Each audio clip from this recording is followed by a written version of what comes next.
Welcome to Walk in the Park. My name is Tony Ingram, and this is episode 108, recorded on July 8th, 2015. So you can see all our episodes, all my episodes, at walkinpark.com, my video blog. I keep saying our. We actually have a studio with people in it and so forth, but I am the producer.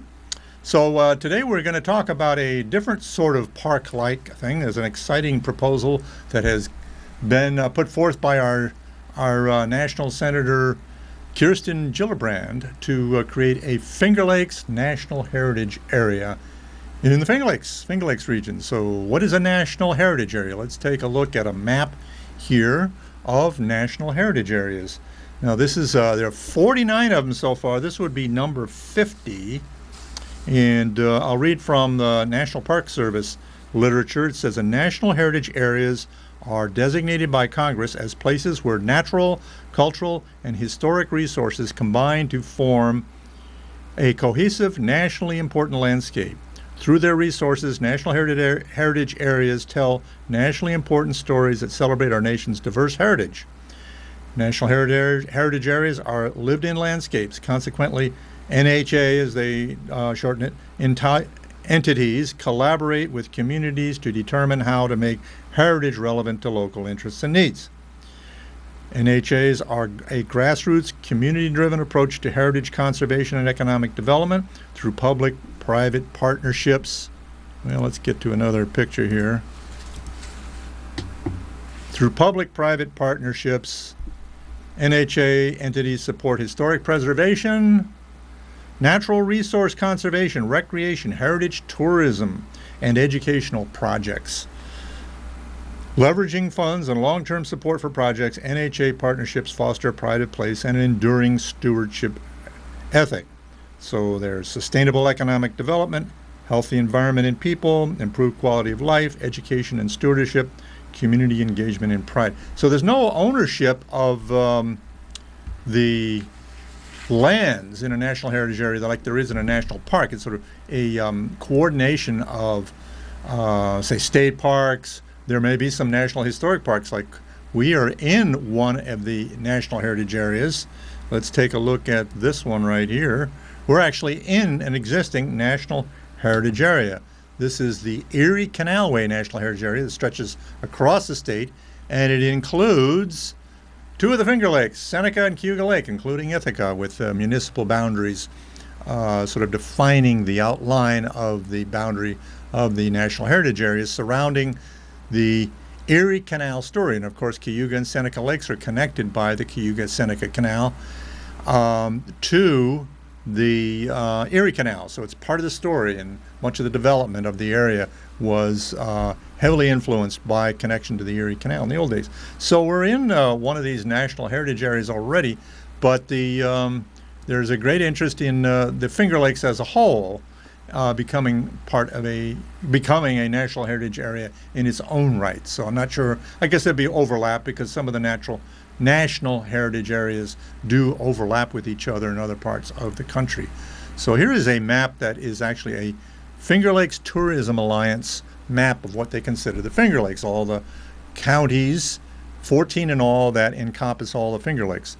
Now, I worked for the Finger Lakes State Parks, and that included 10 counties, and actually there were a couple of small Finger Lakes that dripped off the edges and didn't really get covered. So, but the Finger Lakes Association, used to call them the Finger Lakes Association, changed their name to the Finger Lakes Tourism Alliance. Let's see if I have their, somewhere here I have their website. Yeah, the fingerlakes.org. You can go see more about them. But the Finger Lakes Tourism Alliance, it's been around for a long time, and they are fostering tourism. So there are a lot of different places, like if you go to Seneca Falls, there is the Women's Rights National Historic Park. So there may be federal places, state parks, local parks, museums, historic sites, historic associations, and so forth.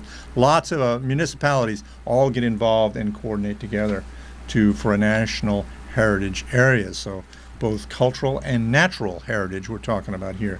Well, there was a press conference a couple of weeks ago, in Penn Yan at Red Jacket Park. And who was Red Jacket? That's a whole story. He was a famous Native American orator a couple of centuries ago. And he was an Iroquois, probably Seneca. And anyway, that's another whole story. We'll talk about that someday.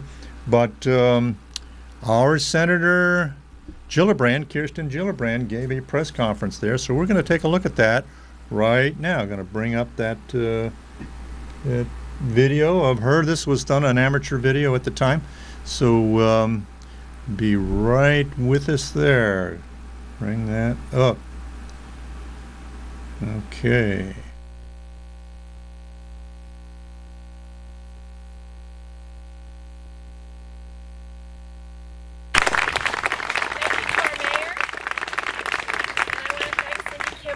President of the Finger Lakes Tourism Alliance. I think this is a very exciting day for Penn Yan, and I'm not surprised the weather cooperated because they like this idea. And for all the communities around Otisco Lake and for the entire 14-county Finger Lakes region. I'm honored to stand here to announce that we are taking the first steps needed for the Finger Lakes region of New York State to be designated by the National Park Service as a National Heritage Area.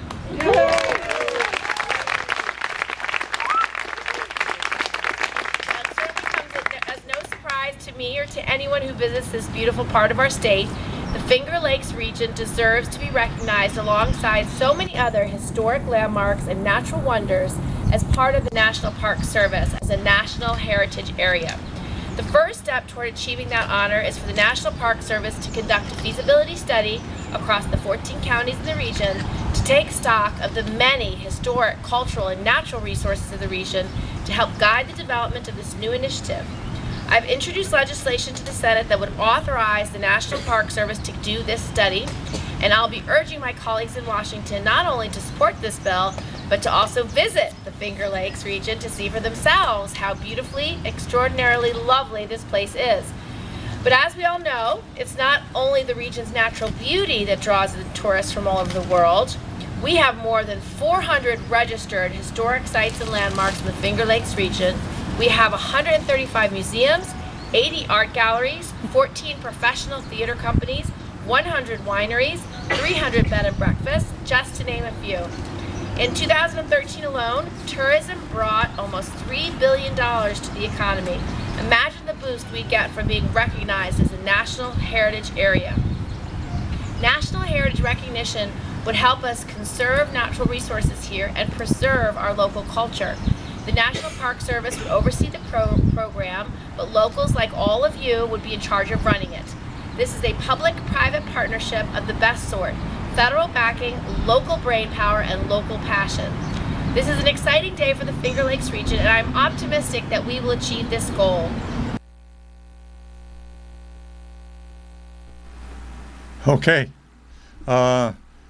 It was a little funny. I don't think I heard her mention our state parks. We got about 30 state parks or more within the region that's proposed. Probably more than 30 state parks because we lap over into the adjacent central region and Genesee region on either side. So, but they would be a crucial cornerstone to the whole thing, I'm sure. Let's take a look again at the map of the Finger Lakes Association here. Finger Lakes Tourism Alliance. I keep calling it by its old name.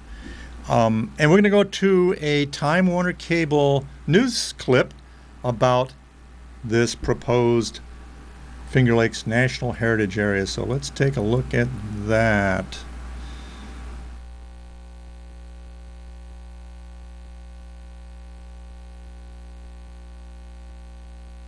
There are 49 National Heritage Areas spread across the country. The Finger Lakes Tourism Alliance decided to make a run at number 50. I think 50 is a great number. A number that would put the Finger Lakes in exclusive company. This will have us listed alongside places like the Blue Ridge Mountains and the Shenandoah Valley and the Erie Canal. So it certainly will put a national spotlight on the Finger Lakes region. A very bright spotlight at that. This is like turning on the LEDs. This is just awesome. Officials hope the spotlight drives visitors to the Finger Lakes. To be able to have the Finger Lakes recognized as a National Heritage Area will certainly bring on additional tourism and visitors who will be coming to the area and spending their dollars, which could start to boost the entire 14-county economy. When we look at other tourism areas that have been designated as heritage areas, there's been significant incremental growth in tourism. And with tourism being a huge economic business here for the Finger Lakes, we certainly want to see that grow. The National Heritage designation also comes with the preservation of the area, the very landscape that creates its business. It's just a way, though, to help preserve and keep what we have here by way of rich heritage and cultural and natural tourism, which could all soon take center stage as the country's 50th National Heritage Area. This is just the most incredible thing. In the Finger Lakes, Matt Charco, Time Warner Cable News. Okay. So there was quite a presence, I understand, of a group from Gas Free Seneca at the press conference, and that they've put up this poster. It says, applauding Senator Gillibrand's support for Finger Lakes designation as a National Heritage Area. And I don't know if you can read it on the bottom. It may not show up on your set. Urge Governor Cuomo to save Seneca Lake. GasFreeSeneca.com. So I'm actually going to read a little bit from a statement they had with this poster. And if I can find that.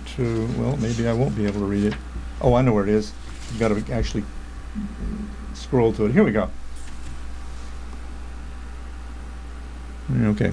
Steve Churchill of the Seneca County Board of Supervisors said, "Thank you, U.S. Senator Kirsten Gillibrand, for your recent validation of what all of us who live in the Finger Lakes have known our whole lives, that we live within a glorious, historic, and unique region of the United States. Your recognition and actions fill all of us who live in the Finger Lakes with great pride and hope, pride in that thus far we have been successful in preserving the place and heritage of our beautiful Finger Lakes home, and hope that the Finger Lakes region may receive the special federal designation it deserves, a designation that can only help secure our future. And in light of the threat of dangerous and unwanted industrialization on the southern shores of our largest lake, Seneca, we urge you, Governor Cuomo, to embrace the vision of Senator Gillibrand. Please listen to the Senator, the 28 communities, the 355 businesses, and the over 750,000 residents that oppose the liquid propane gas storage in our region of outstanding heritage. Please, Governor, save Seneca Lake." Well, if you want to find out more about that issue and Gas Free Seneca, why they are upset about this thing at the south end of Seneca Lake, that's on its way, go to GasFreeSeneca.com. And I'm not going to take any time here to get into that issue, but it's a very important one. And I will say Owl Gorge Productions, my little production company and publishing company, is one of those 355 businesses that oppose that. Okay, so let's move on. We're going to now take a closer look at one of our Finger Lakes, moving up in the sky here, and looking at all of our Finger Lakes and the communities around them. You probably know there are 11 Finger Lakes stretching across the state. We're, of course, in Ithaca at the bottom of Cayuga Lake, but there are 6 major ones in the middle there, and then, or 5 or 6, 1, 2, 3, 4, 5, 6. Yes, 6 major lakes, and then there's some little ones. You know, off to the west, the left-hand side of the picture, you can see some littler ones. So let's take a look at this watershed map.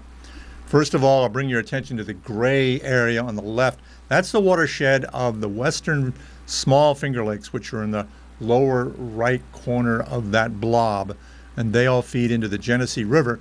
And then the rest of the Finger Lakes water all goes into what's called the Seneca River, which turns into the Oswego River, and that goes into Lake Ontario. Both the Genesee and Seneca rivers go into Lake Ontario. So also looking in the map in the upper right is a larger lake. That is Oneida Lake, which is not a Finger Lake. It's not in the hills here in the south. And then just to the left of that, lower left of that, is another little lake. That's Onondaga Lake in the city of Syracuse. Also technically not, geologically not a Finger Lake, but all part of the same larger story. So these are watershed maps. And of course you can see 2 of the lakes are labeled here. Skinny Atlas Lake, which is the next to last lake on the east, and Otisco Lake, which is the smallest lake on the eastern side. I think it comes out something like 7th in size. So we're going to zoom down through space down to Otisco Lake, which is right in the middle here. Easternmost Finger Lake. Most people, at least in around Ithaca, don't get there. It's in Onondaga County, but it's not a very big lake, but it is fairly popular. It's part of this Onondaga County's watershed, water supply. But I'm going to just read a couple of details about it, see what we have here. Zoom a little bit more in there to, now things are labeled. Otisco Lake is a little hard to see, but in any case, it's the most easterly of the 11 Finger Lakes. It lies wholly within Onondaga County near the city of Syracuse, 7th in size among the Finger Lakes, divided into 2 distinct basins by a causeway at the south end. And if you'll notice, just to lower right of center there, the lake color changes. And that's because there is a causeway that goes across the lake, and then south or to the lower or south of that causeway, it's much shallower. And there's a story behind that. But let's see, we'll go to another description here that Otisco's name may have derived from, hold on, give me the statistics here. The elevation above sea level is 787 feet. Well, that is about 300 feet, a little bit more than 300 feet higher. Oh, wait a minute, 400 feet higher than Cayuga Lake. We're at about 380 feet or so. So only 5.4 miles long, and it's only 3/4 of a mile wide, and its maximum depth is 76 feet, and it didn't always used to be that deep. In 1869, let's see, wait a minute. Okay. The southern smaller basin is shallow and extremely turbid, which contrasts with the relatively clear water of the main lake. What I wanted to say here is that in 1869, the Otisco Lake was made larger with the construction of a dam near the lake's outlet, which enabled the lake to be used as a reservoir for the Erie Canal. The dam's construction raised lake levels by 9 feet and flooded a road at the southern end. That's the causeway. To rebuild the road, a causeway was built out of hemlock logs. The causeway was damaged by storms and allowed to deteriorate before being reconstructed in 1983. So it was actually more of a marshy area before a dam was built, and I'll show you later a picture of that dam. But I want you to look at the valley that it's in, that extends below it, sends south of it. We'll go back to this picture. You can see that dark groove south of the lake. Well, this is a long glacial groove. All of our lakes are in glacial grooves carved in ancient river valleys during the Ice Age. And that happened, nobody knows how many times, but the last time it happened was probably 14,000 years ago. And the ice melted out, and it left lakes in the old river valleys, the old troughs. And those lakes were plugged up by what's called the Valley Heads Moraine. Now, this is the Otisco Valley, south of the lake itself. And you can see this rolling farmland. This is actually glacial moraine. This is material left by the glacier as it melted away, big piles of gravel and sand and so forth, boulders that were piled up there that dammed up the lake valley and filled it up south of the lake. So that's what you find south of all the Finger Lakes. Now we're looking south here, or actually southwest. We're going to turn around and look north, and you can see the side of the valley which has been scarfed off by the glacier. And just in the center of the picture, you might be able to make out Otisco Lake at the northern end of the Great Glacial Groove.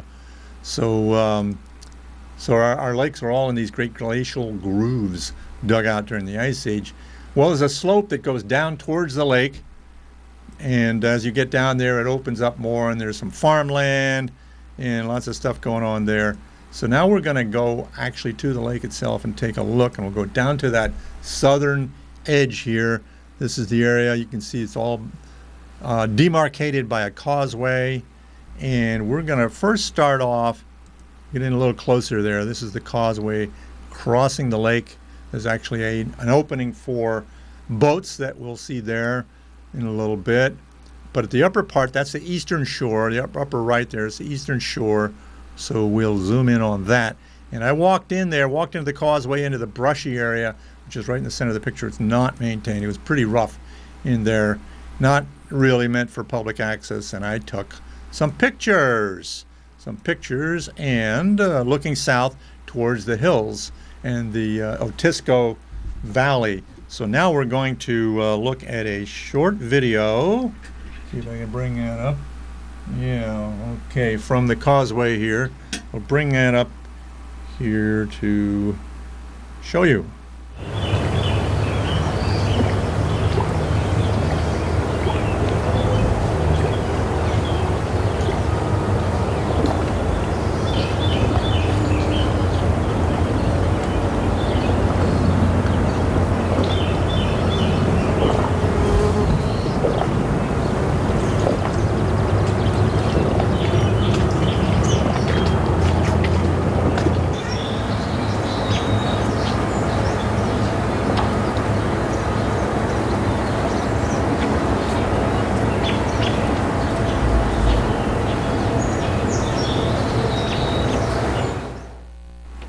Being a shallow lake is a lot of warm water fish. A lot of people were fishing for largemouth bass there, but I guess there's tiger muskies up at the northern end particularly. There's quite a fishery for that, but you can go onto the DEC website, find out a lot more about the fishing opportunities there. So now we're going to go down on the lower left, which is there's a fishing access place there and better access to the this is a sort of a park. It's a Otisco Lake public access, fishing access spot. And some people actually camped there that night and went fishing and boating. And here is the causeway going out across. And we'll get another video coming up here in a second here. So let's take a look at another video of the causeway. Coming right up.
Okay, that'll give you an idea of what's going on there.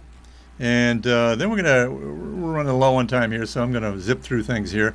This just to the in the eastern side of the lake, north of the causeway, there is a private marina and campground, which is a interesting place. You can camp there in a tent or rent a little cabin, but you can also launch your boat. You have to pay a fee for that.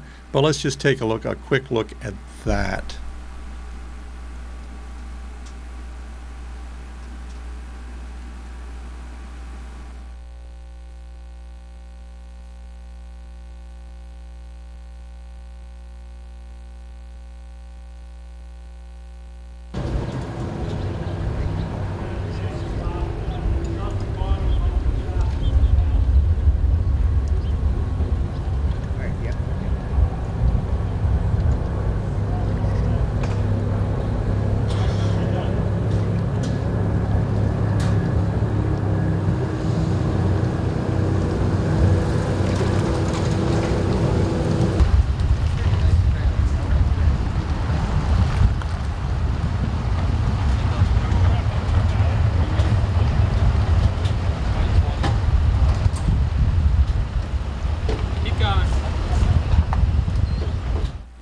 So you got the idea about that.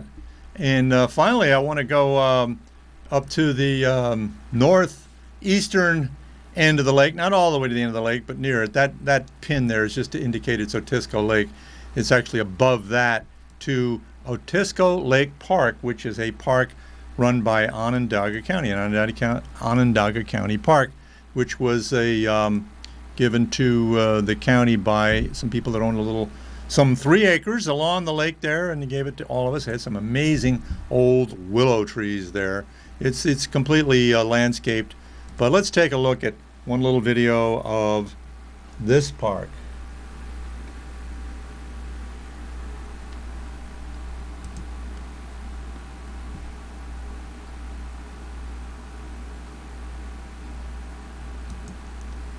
Okay.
Okay, so that's all we have time for today. So thanks for joining me. We're now going to go to the end of the show.